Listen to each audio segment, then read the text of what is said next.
نمیدونم فقط خالی کنی سری. برو پایین.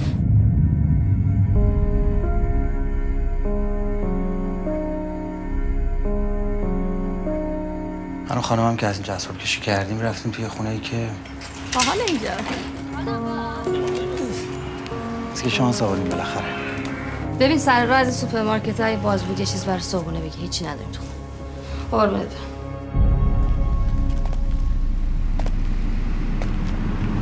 جانم چی شدی تو؟ والا ما نمیدونیم چی شد.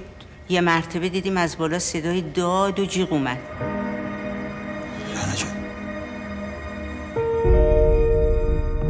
اون آپارتمان تو در همسایه و محل تابلوه بابک جون. والا یکی دو نفر نبودن رفت آمد میکردن خونه این خانم. اینا بپوش بریم کلانتری. نمیتونم اذیت میشم واقعا. خب من چی کار کنم دیگه؟ من یه رو باید پیداش کنم.